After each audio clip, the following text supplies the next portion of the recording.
Phobias tend to be irrational. Irrational meaning that it can't be helped and a person is in fear without reason most of the time. However, in an ironical way, all fears tend to stem from somewhere. I have a phobia of spiders. I don't truly know why, but it might be from watching a movie called 8-Legged Freaks way too young, and seeing giant spiders wrap up old men and their dogs really just triggered something in my brain. Fears can be a confusing thing when trying to rationalise them. After all, a small arachnid with 8 legs isn't going to cause me much harm, at least not here in the UK. That is why fears of certain things is deemed as irrational, because despite how safe or unlikely a scenario with said phobia factually is, it still causes that fight or flight response when you come face to face with it.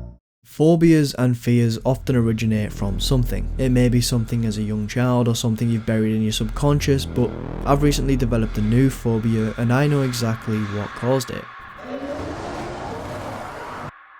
Subnautica gave me Thalassophobia.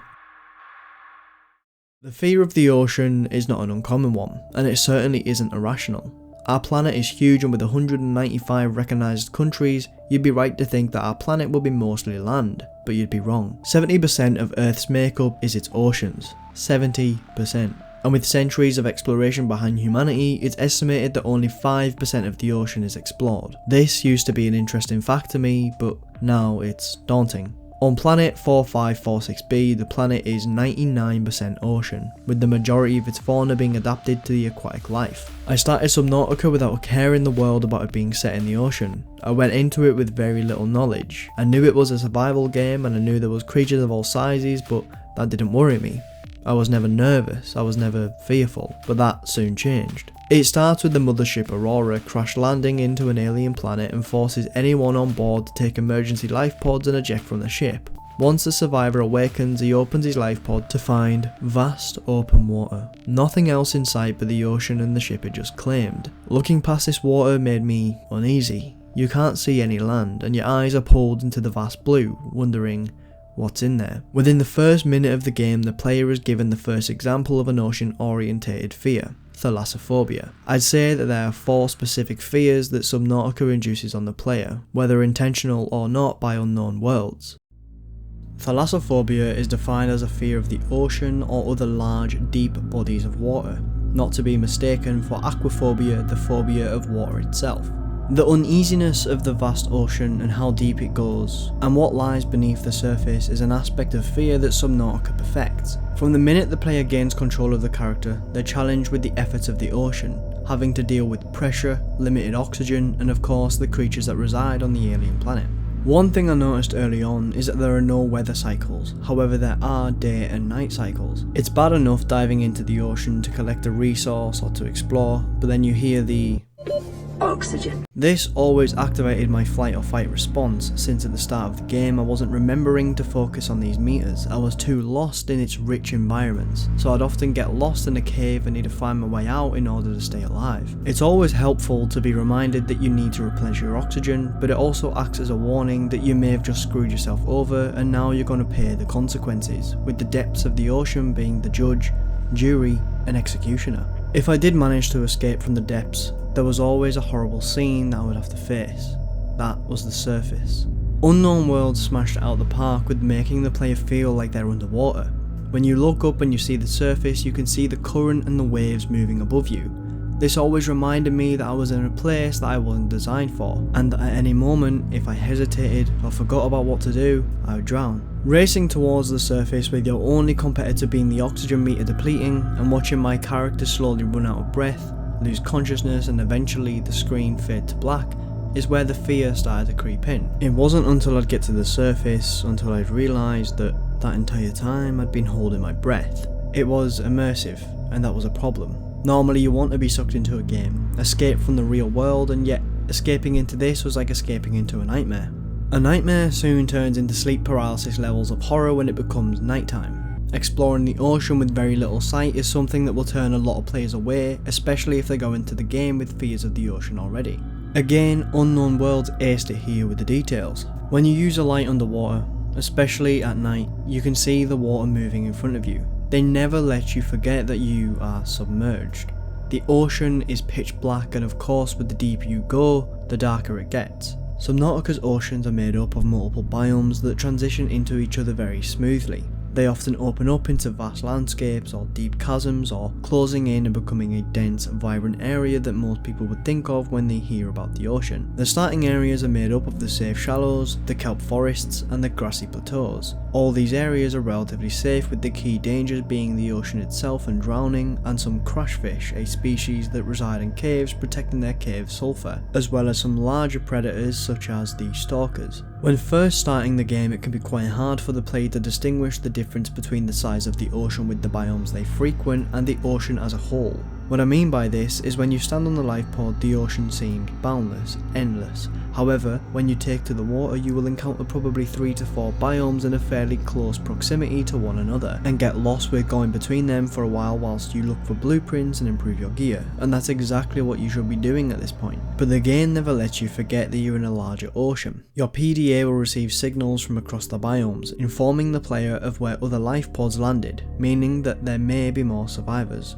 The player can voyage across the seabed and find these pods. They often include PDA entries and, more importantly, loot or schematics for new or improved equipment. A theme the player will find, however, is that these life pods are empty.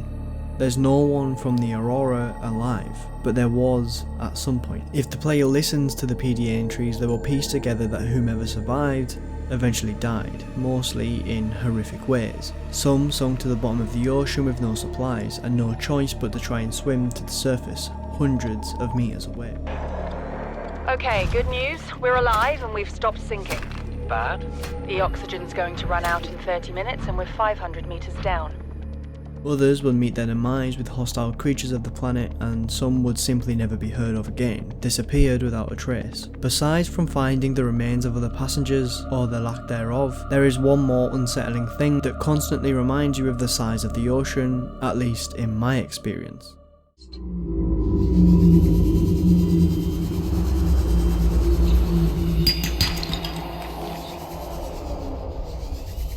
Large wails, roars and cries can be heard. Where are they coming from? How many are there? Are they dangerous?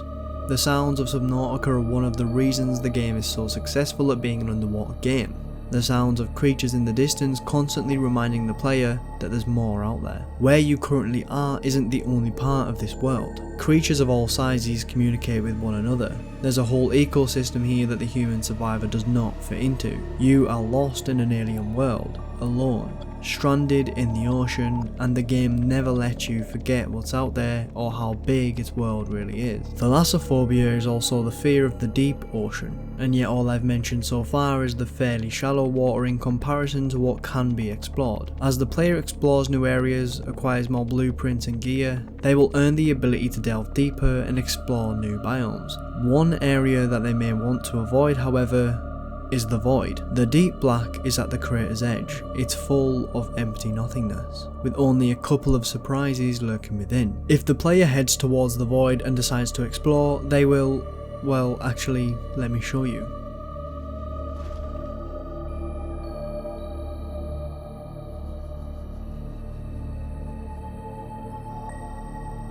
The player will fall deeper and deeper until they are crushed under the pressure, swallowed by a leviathan, or drown. If the player is able to descend as far as possible, they will reach 8,000 meters below the ocean before the game decides to teleport them back to the survival pod. This means the void is at least 8,000 meters, and only limited due to a game mechanic to stop the player from an endless fall. On Earth, the deepest part of the ocean that we know of is the Mariana Trench. This video I'm showing of how deep the wreckage of the Titanic is demonstrates how deep the ocean can be. The Titanic sunk to a depth of 3,821 meters, the length of about 8.5 Empire State Buildings. The Mariana Trench is almost 3 times that, making the void, if it was a real place, one of the deepest points a person has ever reached, granted on another planet. That video introduces the next fear of the ocean quite well.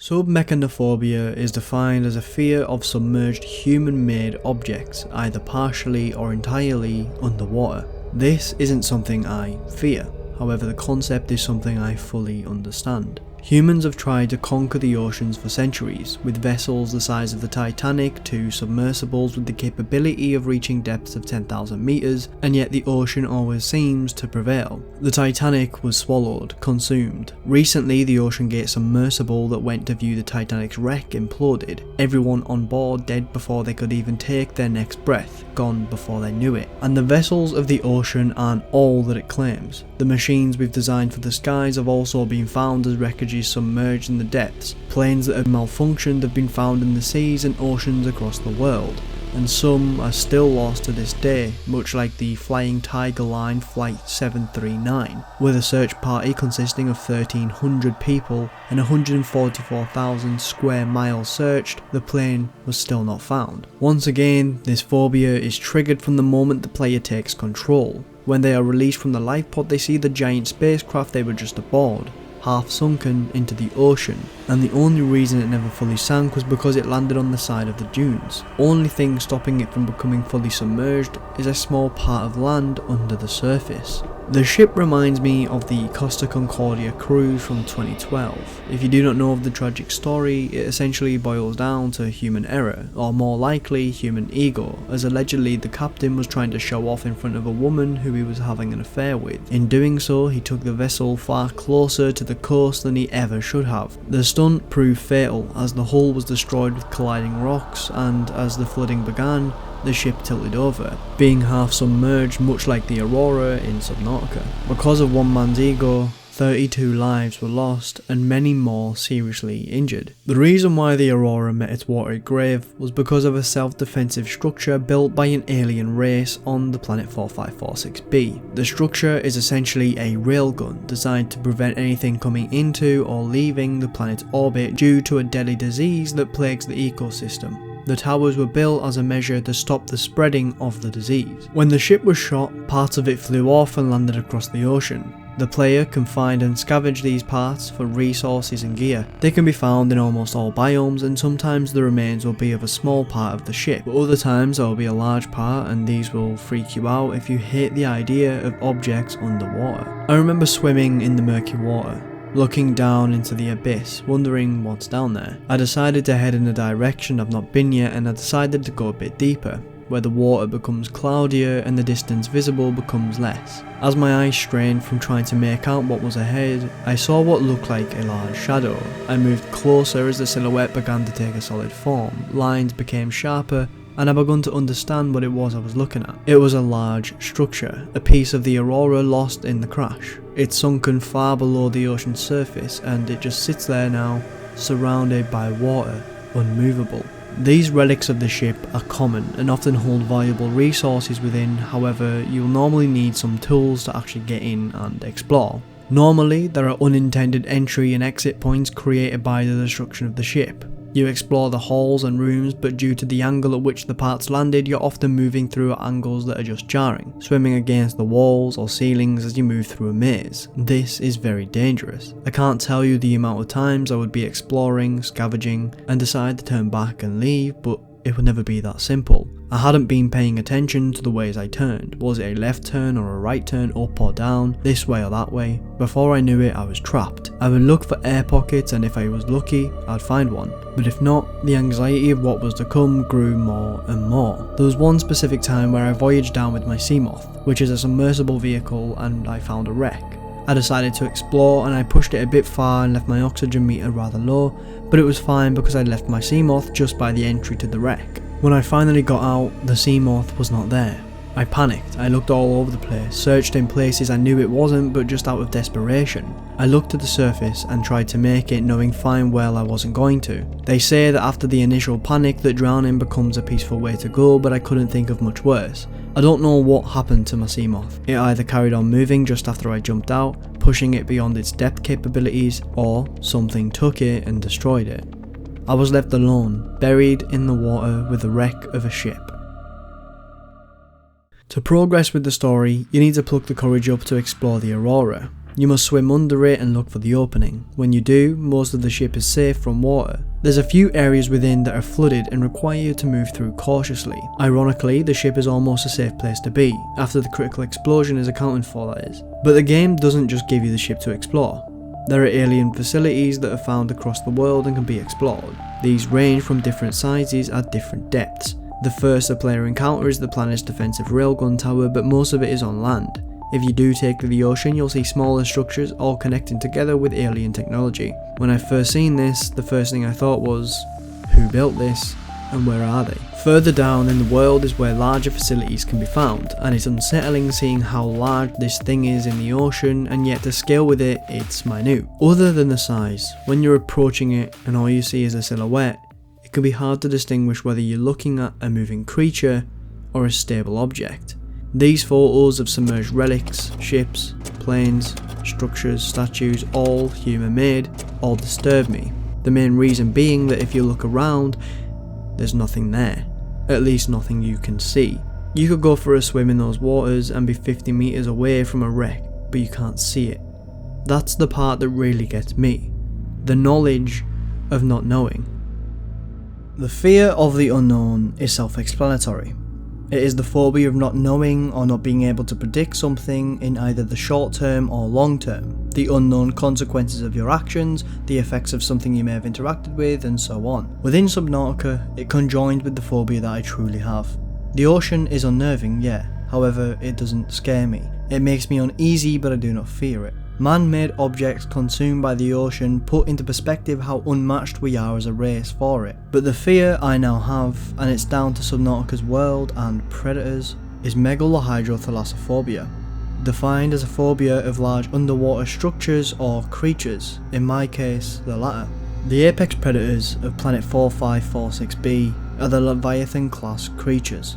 The first hostile one a player is most likely to encounter is the Reaper Leviathan. The Reaper lurks around the crash site zone and in the mountains. They grow up to 55 meters or about 180 feet long. The size alone is terrifying, but the part that really makes me shudder, the part that gets my heart rate going, is you do not know where they are until it's too late, and that is where the fear of the unknown ties in. There are compilations of players being jump scared by the giant, which makes me wonder how the hell such a large thing can sneak up and grab the player. But between a jump scare and the anxiety provoking weight of something emerging from the darkness, I'd rather take the jump scare. At least that way I know it's there and I can deal with trying to escape or just accepting my fate that it's probably going to swallow me.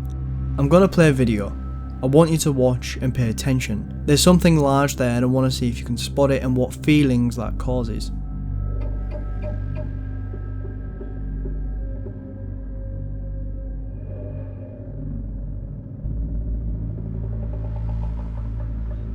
Despite telling you there was something there wasn't. I clickbaited you. But if you're anything like me, staring into the darkness, the murky, deep water, and thinking you can see something without ever getting the confirmation riddles you with anxiety. Butterflies you can't shake even after the video ended. I'm gonna play another clip now, and this one will be different. There will be something to see, I promise. Just experience it and acknowledge how it makes you feel.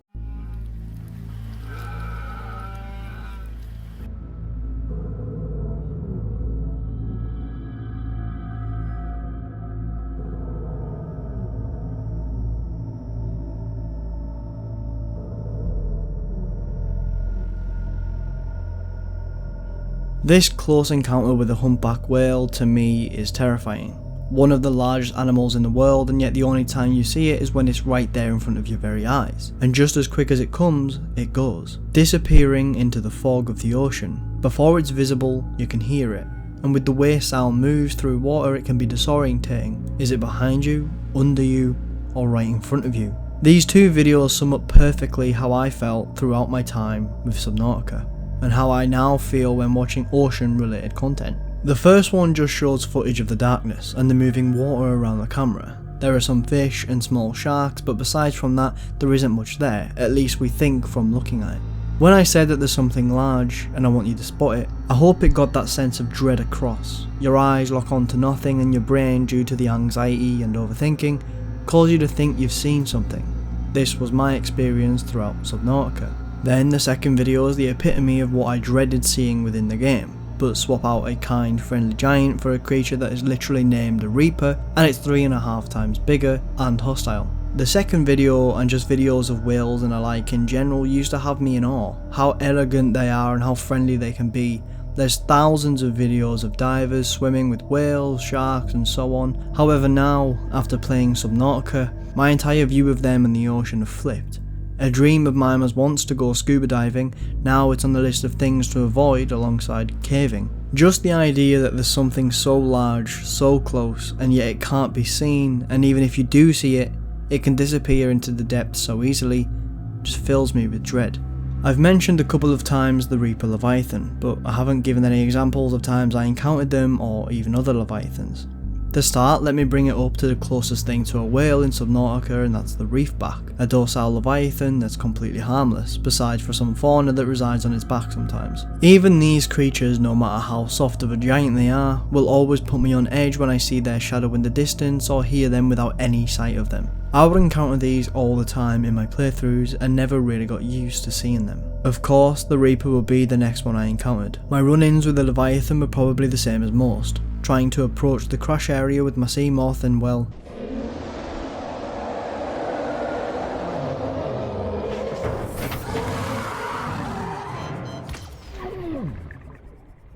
it got destroyed and I was left in the open water trying to get away whilst watching this giant creature destroy something I felt safe in. One of the times that stand out to me is when I got my Cyclops submarine. I was steering and checking all cameras and surveying the area, making sure I wasn't going to knock into anything. Then it happened. I heard the roar of a Leviathan and there it was below the sub without me completely unaware 2 seconds beforehand. I had no idea how long it had been stalking the sub for. I was left panicked and tried to do what I could.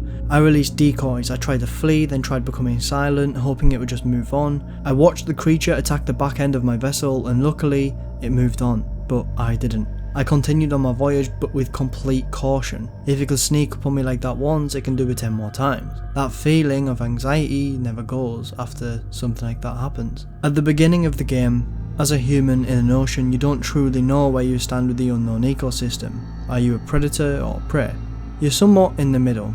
You can hunt small fish and possibly get away with killing a larger creature like a stalker. As far as survival goes, you are not given the resources to dispatch of leviathans. You can't fight back. Technology is your best friend. You are a survivor, not a hero. What I mean by this is that you can find all the tools to help you locate, avoid and distract leviathans, but you are not intended to kill them, even with the mech prawn suit. You can if you really try to, however it takes so long and you receive nothing for doing it. It's clear that the game does not want or expect you to take this approach. You need to utilise the decoys, the navigation systems and the stasis rifles all just to stand a chance.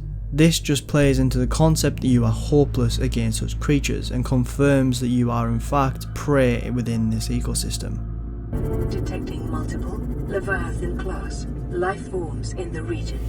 Are you certain whatever you're doing is worth it? The technology you can craft can give you a false sense of power. Even the entry for the prawn suit states this, but being in your Seamoth or mech suit or even a submarine isn't enough to keep you safe.